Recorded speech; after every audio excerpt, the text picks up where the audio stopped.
to my channel. My name is Lisa Alastuey, and on this channel, you will find a variety of inspirational and informational videos. So if that sounds good to you and you haven't subscribed, please subscribe. My guest today is Kiersten Thoma, who is the Director of Rescue and Foster Operations at Rescued Pets Movement in Houston, Texas. I will be linking the Rescued Pets Movement website down below for your reference. Welcome, Kiersten. Hello. How are you doing today? I'm doing well. How are you? Doing good. So nice to finally meet you and to talk about a very important subject. I think for all the animal lovers out there, they're going to really enjoy today's topic. Good. So can you add anything else to the bio that I mentioned? So I basically cover our rescue and our foster program. So I work with all of our partners up in the north, and then I work with our local fosters. And then I also deal with transport logistics. So I do all the fun paperwork and stuff basically. And I work with our drivers to make sure everyone is cleared for takeoff. Okay. And how long have you been working with Rescued Pets Movement? So I actually adopted a dog from a rescue off of transport in 2013. So my dog was on one of the first RPM transports to Colorado. I was living there and a rescue had pulled an animal and I adopted from them. And the very next day after my dog hopped off the van, I called our president, who I didn't even realize was a president or going to be, I was going to work for her. And I said, how can I help? So starting in 2013, my dog is the reason that I'm here.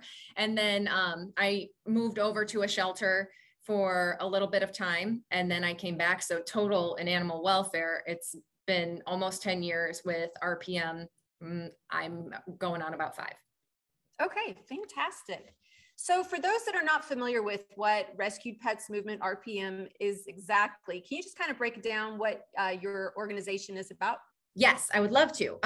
So Rescued Pets Movement, our mission is to pull animals from local euthanasia lists in the Houston and rural Houston area.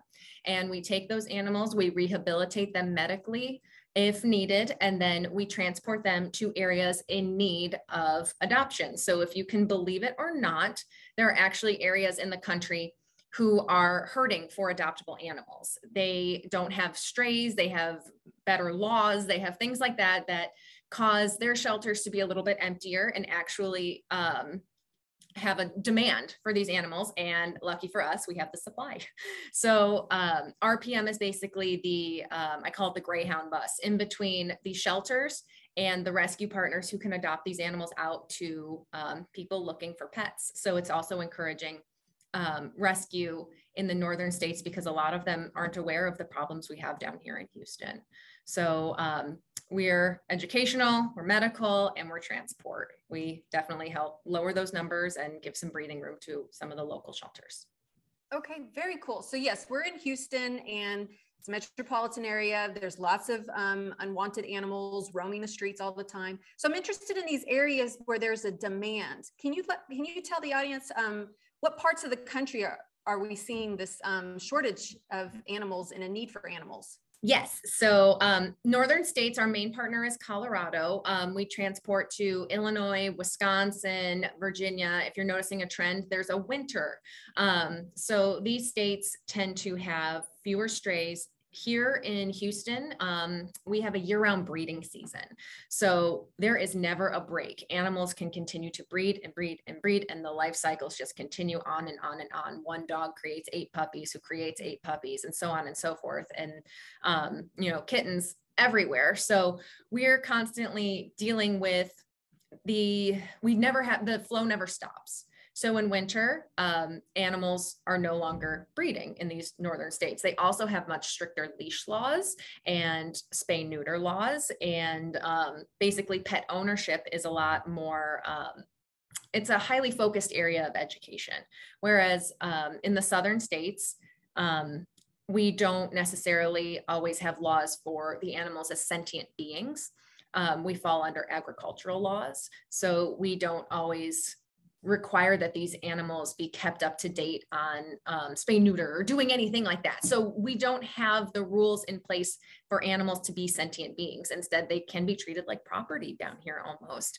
And so the northern states, they focus more on the actual pet ownership and husbandry. So it's a lot, it's just a different culture. It's a different culture that you'll see up there. And again, the winter really helps, spay and neuter laws, and just pet ownership education as a whole. That is so interesting. I never thought about, you know, how animal rights differ from state to state. I just assumed like it was kind of like the same law, you know, federally across the board, but Right. Obviously there's some disparities here. Yes. Yes. So sentient beings are really, the line is clear between north and south. You can see where animals have their own rights, and then animals are equivalent to something as much as livestock. Interesting. So pets so versus that counts, working animals. right? So does that, when you say north and south, what about the coast? So the same line falls there as well? Kind of. So it really depends. The colder states, and then our main target. So like you can go all the way up the East Coast. There are some parts of California that are in need of adoptable animals. We do always encourage the states to help their own backyards first. So obviously, if there is a hoarding case, or there is like a larger stray population in a certain area in Colorado, we're not trying to, to make that problem even worse. We want them to definitely help their own animals first, because we certainly don't want to exacerbate that. And we don't want it to seem as if rescued pets movement especially is trying to export the problem. We want it to be a fair, symbiotic relationship. So it should never be like, forget your state, forget everything they need. It's let's talk. And when you have space, we're going to send you animals. So yes, the coasts, they have issues as well, but you'll notice as you go up the East Coast, it goes from hot to cold, and these animals are, they become desirable as opposed to nuisances. Mm-hmm. Do you ship also all the way up to Canada? We have in the past. RPM really likes to focus on the models that we're good at. We are working to try to, maybe see some new things on the horizon, but what we find is that we let other groups who do have, planes and all of that, they can go as far as they can. RPM tries to keep a 1-day transport. So we usually try to go to areas that we can get to within 24 hours while still being able to feed water. It's just a little less stressful on the animals and the vans and our drivers. Okay. So let's just kind of break it down, what it looks like, what your organization does. Let's say there is a stray dog walking on the streets and they call you. What are the next steps? So technically RPM works exclusively with the shelters. We've had a little bit of shift during the COVID pandemic. It's been a little different, but previously it would be that the dog were in the shelter. So the shelters reach out to us and they send us their euthanasia lists or their most in need lists or things like that. And we work directly with their outreach programs, or even some shelters are so small that we work with, they just have a single volunteer who advocates for their animals. And some of these shelters are made out of, chain link fence and tarps. And it's very sad to see, but we'll work with these groups and they'll say, hey, here's the animals that are in need. Here are their details. So we'll have age, weight, heartworm status, things like that. And then we take it. So the rescue team, so this is part of the rescue foster portion. The rescue team will take all that information and make it into a beautiful little package email. And we blast it off to all of our partners. So we have across all the North, they see these animals. And now the rescue team begins work to match the animals in the shelters to the rescue partners in the North. So some partners have, like, for example, one of our areas does not do well with hounds.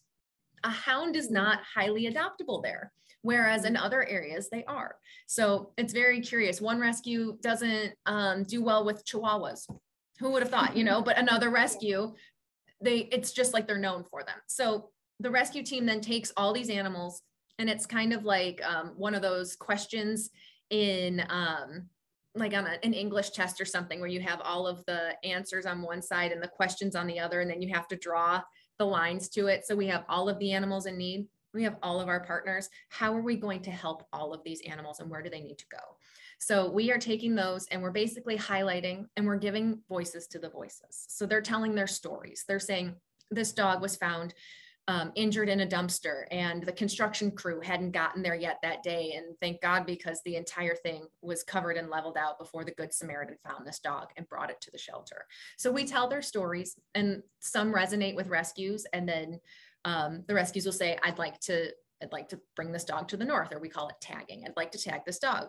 And usually they've had to find their own foster or their own adopter, or some kind of wheels are set in motion up there.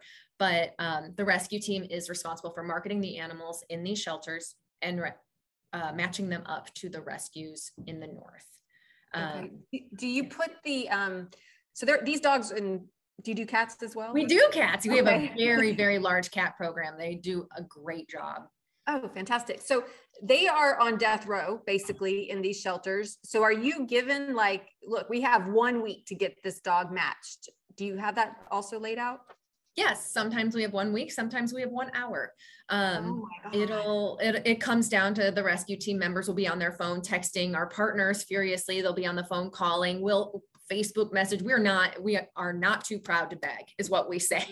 And so we try to highlight all the wonderful parts of an animal, and we try to show that off, and we try to show that off quickly. So some groups are able to hold, some shelters hold animals for longer periods of time. And a lot of the tediousness that comes with the rescue, a lot of the tediousness that comes with the rescue position is that you have to know the amount of time you have at each group, and they remind you and everything. But before COVID, we started with just Bark, the city shelter. And that was our only group that we were contracted with.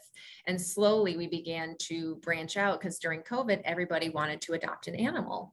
They were home, they were alone, they were sad. There was nothing you could do except for throw a ball in the backyard. So why not go grab a dog or snuggle a kitten? There's your serotonin, like you needed that. So dogs and cats were more in demand than ever. So RPM was lucky enough to be in a position to just expand across all of these shelters. So before, we thought we had our work cut out for us just working with Bark. Now we're with 26 different shelters, and some aren't as privileged to have that kind of medical attention and everything given on intake and things like that. So we're dealing with a different array of medical assistance. We're dealing with different kinds of animals, different kind of space issues. So the rescue team is responsible for kind of juggling all of that. We have spreadsheets upon spreadsheets to say, oh, hey, at Bark, there's a 2-day stray hold. There's a 4-day stray hold here. And you only have that amount of time sometimes to get these animals out. So time is of the essence. And it's really difficult because we're sorting through thousands and thousands of dogs and cats. And then we're just highlighting a 1/10 of them to our rescue partners. So it's just dogs and cats, no other type of pet or We have done 3 pigs. Potbelly pigs? Yes, I'm not the biggest fan of the pigs, but our staff thought it was hilarious. But we have transported 3 pigs.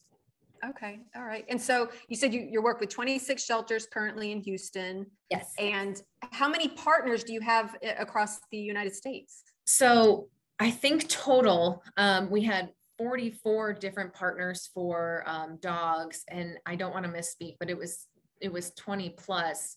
It was 20 plus, I think, for cats. So we've branched out a lot, and we work with smaller groups, and then we also work with like no-kill shelters and things like that. So quite a few, but still spots are limited right now with people going back to work.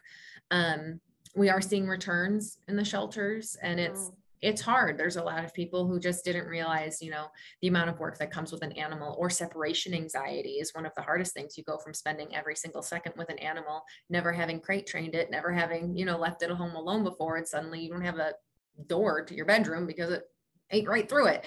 So people aren't exactly, prepared for the pet ownership that they thought they were. So we're seeing a lot of returns in shelters and rescues. So spots are decreasing a lot. So that's 2021 and 2022 struggles so far, are finding enough spots for all these animals.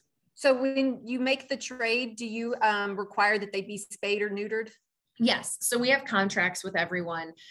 We have to, RPM will request a certain set of documents from them. We have to have them, if they're in Colorado, they have to be PACFA approved, which is basically the governing entity of animals going in and out of the state. And so they have to go through a bunch of hoops to be approved, PACFA approved. RPM is PACFA approved. We are allowed to travel in and out of the state, but our rescues have to be as well. But they will send us all their adoption contracts. They'll send us, their 501c3s, like all of that, and we have to review everything, their applications, and we do require them to meet certain standards. So if we have a rescue that has submitted their paperwork and it says, no, we don't require spay neuter, one, they can't be PACFA approved because you do have to require them to be sterilized. But we take care to make sure that we trust our partners. We have great relationships with our partners. We won't just send our cats and dogs to anyone. We definitely get to know them and make sure that the relationships are solid and good and we have good communication. But yes, we do not want to perpetuate any kind of problems. So spay neuter is a must. Yes. Okay. So as far as like the history of this organization, can you tell us a little bit, how did it come about? Yes. So our founder, she and a few others were working for a smaller rescue in town, and they had some bigger dreams of seeing how they could multiply the numbers of animals that were being rescued. So you have the ability to rescue locally. So you pull an animal from the shelter and you keep it in a foster home in Houston and you work to get it adopted. But Houston, no matter which way you look at it, is starting to, if not already, saturated. So you only have so many homes left that are in need of an animal. And then you just only turnover, unfortunately, is when an animal passes or is returned to the shelter, in which case we have an issue all over again.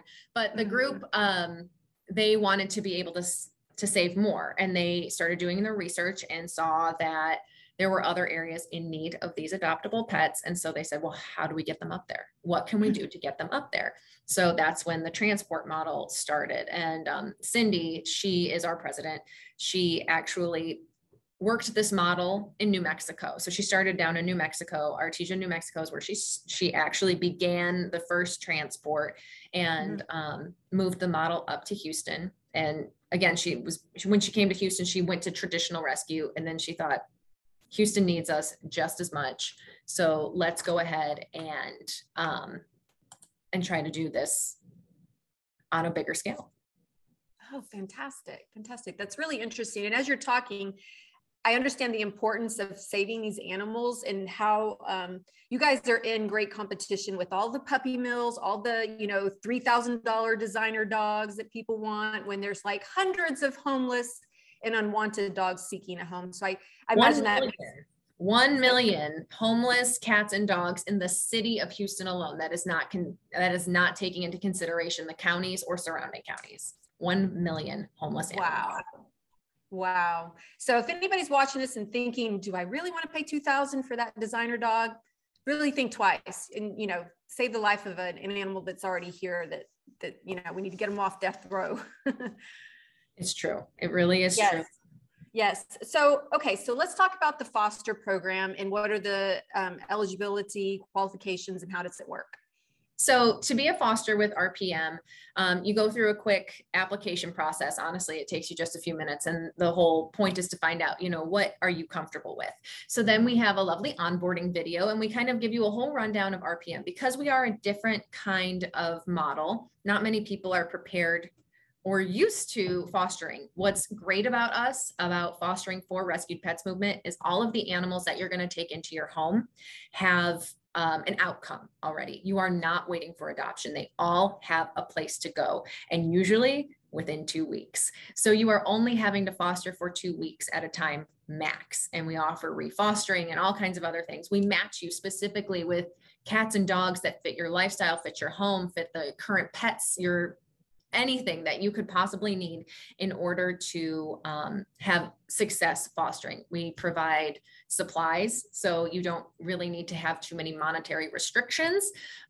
We just ask that you give these animals a great home for a temporary amount of time, but we do not allow adoption. So a lot of people get very confused.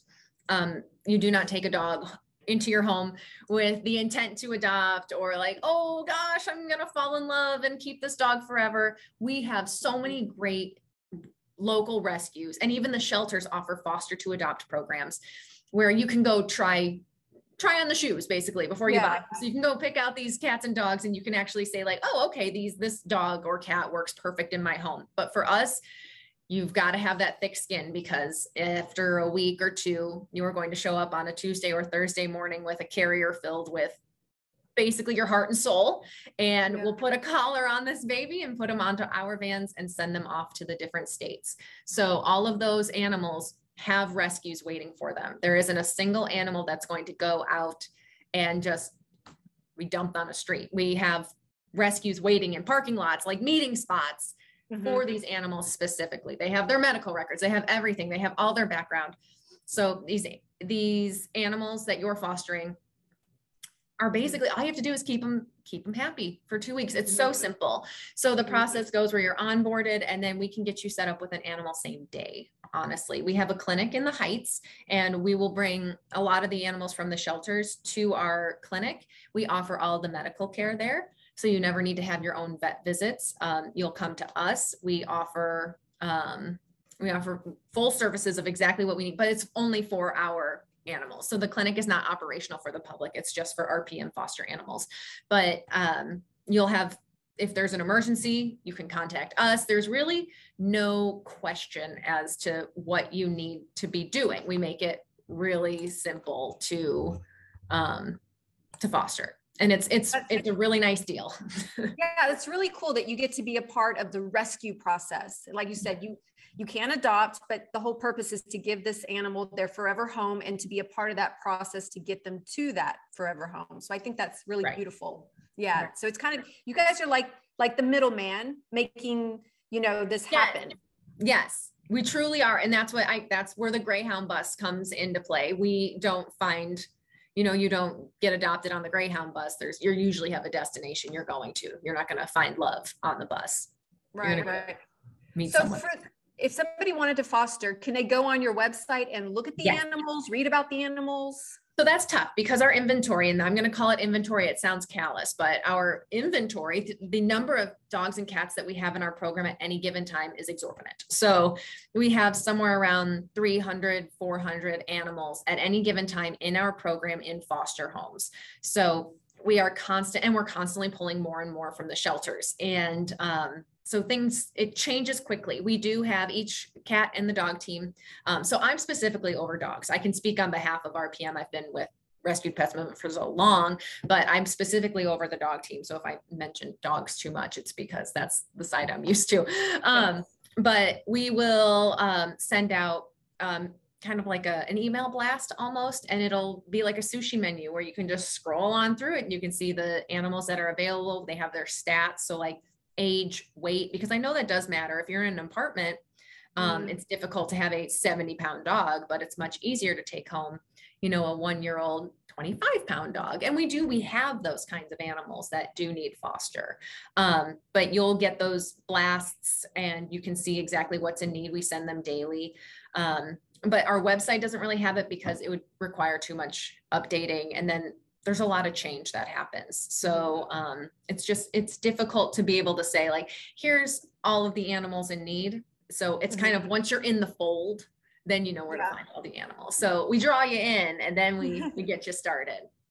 Awesome. So how many people work at your organization? And if somebody's interested in volunteering, because I know this sounds like a lot of things are needed to make this all come together. So talk about the volunteer opportunities as well.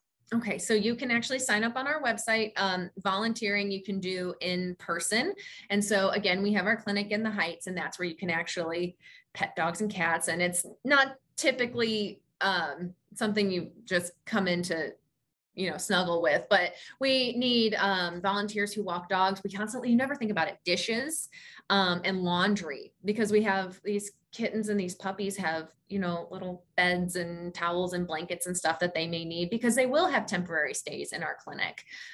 It's almost like a boarding facility. And so you don't realize just how much, stacks up. And then when our vans come back in, they have all the laundry from the trip, because we line every kennel that they're in with a blanket, or they have peanut butter stuffed Kongs, and we need people to stuff the Kongs, bag food for our fosters who are taking dogs home, because when you pick up a dog, we go ahead and we just hand you a Ziploc bag full of food and we go, here you go. And it should last you as long as you need it, because you're not going to have the dog long term. But we will work through, when you come in, we'll say, all right, what kind of tasks do you want to do? And we have big things on the horizon for our volunteer program, because we do want to really beef that up. So we're going to be able to have more of an online orientation, things like that, where you'll actually have everything kind of beforehand, and you can come in and just sign in and start doing, dog walks or helping clean out litter pans and things like that for cats, laundry, all of that. So there's a ton of tasks, and the group itself, so RPM itself, has about 20 employees, which is a pretty slim number of employees considering the size of the operation and the numbers that we're achieving each year. So we do really rely on our fosters and our volunteers to kind of take that load off. It's a lot of work. It is a lot of work. Yes. What about veterinarians? I imagine you'll have huge medical bill costs for these pets. Do you have them volunteering at your organization? So we actually don't, we do a lot of medical. We do a lot of what we call intake medical. So it's like dewormers, intake vaccines, rabies, things like that. And we'll do triage. So a lot of the upper respiratory infections. So it's kind of like a doggy kitty cold. And we have simple meds for that. We do have a veterinarian that comes in weekly and looks at our harder cases, because we will take dogs that, like, we'll have incredibly emaciated animals. We just had Rahima, and that was a really hard case. We'll have dogs with broken legs or dogs that have gotten amputations. And so that vet will come in, and she is on staff. She will come in and she'll check out the dog itself and give us kind of like discharge instructions, but like where we go from here. And then, all right, I'll see you in 1 to 2 weeks or something like that. But again, a lot of the dogs we take in are not emergent cases. We do take in a lot of the easier dogs that can be moved very quickly, because again, our job as RPM is to take the weight off the chest, to ease the burden in these shelters. We want to give them empty kennels. So we aren't taking typically the dogs that are going to require, months and months and months of care for medical rehabilitation, or any kind of dogs that need like severe kind of behavior training or modification. We're taking the animals so that way the groups who do have a passion for those medical and behavioral cases don't have to worry about the other 100 dying. So we sweep the floor at the end of the day. So we handle what can come out. So our bills, yes, our medical is a lot, but it's because of the number of animals that we're doing. And we do have special cases, of course, and we'll fall in love with dogs. I know I myself have fallen in love with several dogs that aren't the easiest medically. But we do fundraising. So you can always check out our Facebook page. We do a lot of fundraisers there, and you can donate to specific animals. You can read their stories. We work really hard to tell the stories of these animals, because they come from somewhere, they have background, they have a story. And so then you have the opportunity to donate specifically to this animal and its care. And that's awesome. And any extra that is collected for an animal obviously is distributed amongst all of the other animals that are in desperate need of the basic medical. That was my question. I was going to ask you about like funding, and how do you keep an organization like this afloat? I mean, it is a nonprofit organization. You have to pay the staff salary, you have to pay for the supplies and the gas, and there's so much costs associated with this. And you mentioned that, if people can't volunteer their time, they can definitely volunteer their money by donating to your organization. But how else do you guys keep your organization operational? We are donor funded completely. So we work for grants. We work off of our donations on our Facebook pages. We work off of any kind of donations that we will take. And believe it or not, we have a great team for development that works very hard to find the community, to get into the community and to explain what we're about, to spread our message, and to say, come on, please donate to our cause. And here's how you can help. And I think we work really hard to lay out where your money will go to as well. So I think that's means a lot to people instead of just donating to a general fund. This will go towards, you have the opportunity to donate your money specifically to gas. You can say, hey, we need gas money right now. And we will put out those urgent pleas on our Facebook pages. And we will say, we had a van breakdown and we need an immediate tow or something like that. Can anyone spare $5? And that racks up. So right there, a significant cost can be covered just by, letting the public know we are in need right this second. Can you please help? And you'll see a lot of other rescues do the same thing for medical cases and things like that. Our needs are just a little different than everyone else's, because you're right. We do have the transport costs. We now have and now the gas is double what it was just a few months ago. Yes. It's very difficult. Our transport costs they've skyrocketed. So we've seen a big shift in how we operate because of that. We have more limitations. Of course, our board works very, very hard to not let money stop us, but it always is going to be a factor in what we can and cannot do. So we've been very, very lucky to have wonderful donors. But it's hard. It is hard without those. I would imagine if somebody was, in Colorado getting a dog, what if they said, hey, I'll meet you halfway? Is that a deal they can make with you guys?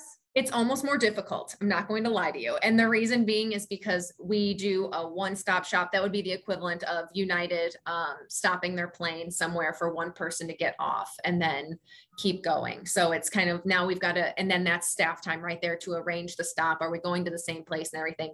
So what we do, so again, it's our typical route is to Colorado.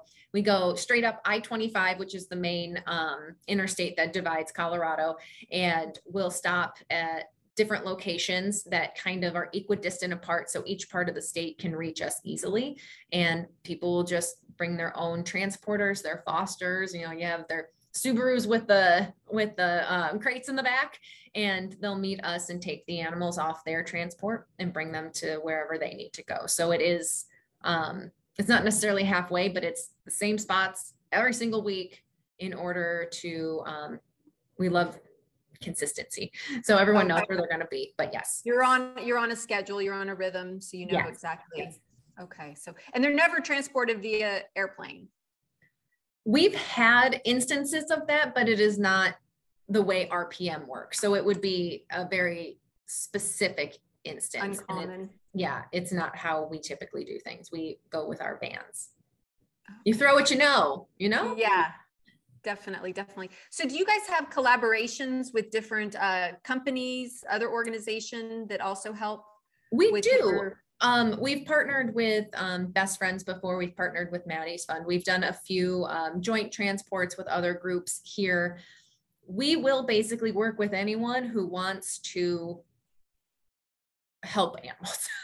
So Best Friends has actually loaned us their van from time to time because a fleet is very difficult to maintain. So the number of miles put on these vans, you don't think about it until, you really sit there and see a van can go twice, once up, once back. And then again on cats. So we do Tuesdays for dogs, Thursdays for cats, and they can do a total of 4,000 miles in 1 week.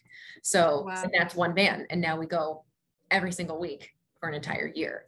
And so these vans, obviously they have to be taken care of, but at a certain point, you never know when your car's not going to start. If you could have a new car and you still could have an issue with it. Something can go wrong.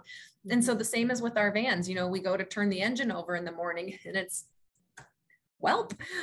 so Best Friends has stepped in for us sometimes, and they'll be able to loan us like one of their vans. We've done joint transports with them to other areas. And it's just, like I said, it's whoever really wants to help save lives, and we do the majority of the logistics, but it's usually larger organizations. So that way each of us has our own, our own model, and we kind of can just work off of that.